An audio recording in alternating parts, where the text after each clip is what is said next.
నమస్తే, welcome to our channel. గత కొన్ని రోజులుగా ఆంధ్రప్రదేశ్ రాజకీయాల్లో ఎక్కువగా వినిపిస్తున్నటువంటి పేరు ప్రశ్న రావణ్. మరి ప్రశ్న రావణ్ కి సంబంధించినటువంటి బ్యాంక్ ఖాతాలన్నీ కూడా ఫ్రీజ్ లో ఉంచాలని సంబంధిత బ్యాంకులకు పోలీసులు లేఖ రాశారు. మరి ఇప్పుడు ఆర్థిక లావాదేవీలన్నీ కూడా బయటకు వస్తే వైఎస్ఆర్సీపీ పార్టీతో సంబంధం ఉందా, మావోయిస్టులతో సంబంధం ఉందా?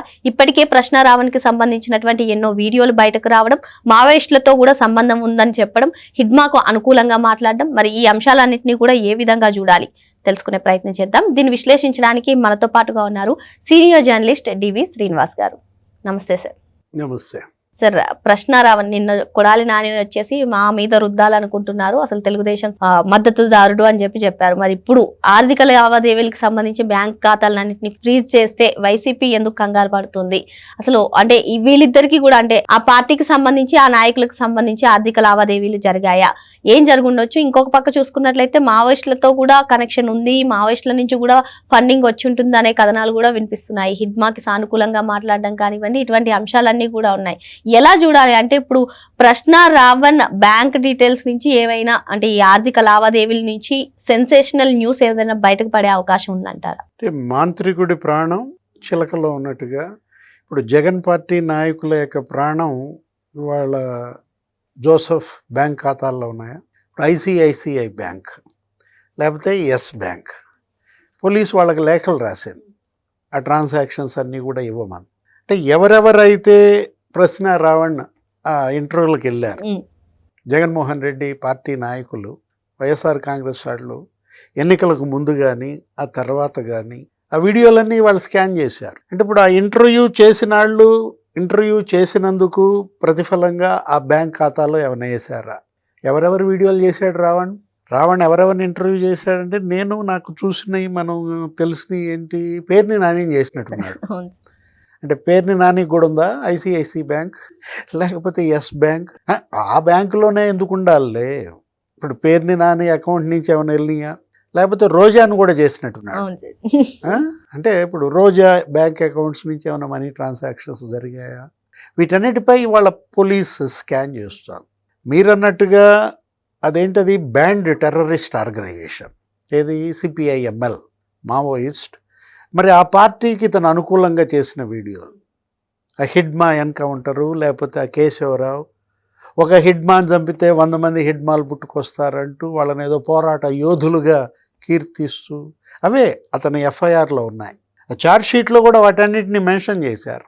అంటే సిపిఐఎంఎల్ లేకపోతే వాళ్ళందరూ వాళ్ళ నుంచి ఏమన్నా ఆర్థికంగా ఇతనికి వచ్చాయా? మామూలుగా అయితే ఒక్కొక్క వీడియో ఏదో 28,000 మంది చూశారని, అతనికి అసలు 2 లక్షల మంది సబ్స్క్రైబర్లు ఉన్నారని, ఇప్పుడు ఈ జోసెఫ్కి ఒక యూట్యూబ్ నుంచే 1,50,000 ఏమో మినిమం వస్తుందని నెలకు అతనికి ఆదాయం. అసలు ఎందుకు అక్కడ దాకా జగన్ పార్టీ మీద ఒక ఆరోపణ అనాలా, విమర్శ అనాలా? అసలు ఆ స్టూడియో పెట్టించిందే వీళ్ళు అన్నారు. మొత్తం ఎక్విప్మెంట్ అంతా కూడా కెమెరాలు, ఆ గ్రీన్ మ్యాటు, లేకపోతే ఆ రూము మొత్తం దాని అద్దెలు, ఇవాళ అతని ఇల్లు కూడా అద్దెల్లు అన్నారు. ఇప్పుడు జోసెఫ్ వాళ్ళ ఫాదర్ ఏంటి, అతను ఏదో అక్కడ విజయవాడ రైల్వే ఎంప్లాయ్, విజయవాడ డివిజన్లో అతను రిటైర్ అయిపోయి 5 ఏళ్ళు అవుతోంది. ఏదో సీనియర్ టెక్నీషియన్గా అక్కడ రైల్వేలో చేశాడు. ఇప్పుడు కూడా ఏదో పనిచేస్తున్నాడు అవుట్ సోర్సింగ్ కింద, ఆ విజయవాడ స్టేషన్లోనే టికెట్లు కొట్టే ఉద్యోగం ఏదో ఆయన చేస్తున్నాడు అన్న దీంట్లో. ఇక్కడ రావణ్ ఇంటి అద్దె ఎవరు కడుతున్నారు? అమీన్పూర్లో ఏదో అద్దిల్లు అన్నారు దానికి. మరి ఆయనను కూడా పిలిచి విచారిస్తున్నట్టున్నారు, ఆయన భార్యను కూడా.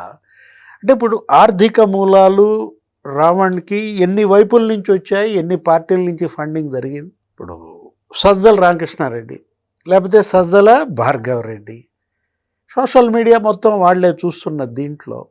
విజయసాయిరెడ్డి లేడు. Vijayasai Reddy YSR Congress party social media ఇంతకుముందు చూసేవాడు. ఎప్పుడైతే సాయిరెడ్డి ప్లేస్లోకి సజ్జలు వచ్చాడో కొడుకుని తీసుకొచ్చుకున్నాడు. మొత్తం భార్గవ్ రెడ్డే ఈ ఫండింగ్ అంతా కూడా. అంటే Bhargav Reddy accounts, bank accounts నుంచి ఏమైనా డబ్బులు వచ్చినాయా? ఇప్పుడు పోలీసు మరి ఆ మొత్తం బయట పెడితే ఏం జరుగుతుంది? ఇప్పుడు అంబటి రాంబాబు న్యాయ సహాయం ఆ పార్టీ అందించుదన్నాడు, దానిపైన వాళ్ళ విమర్శలు.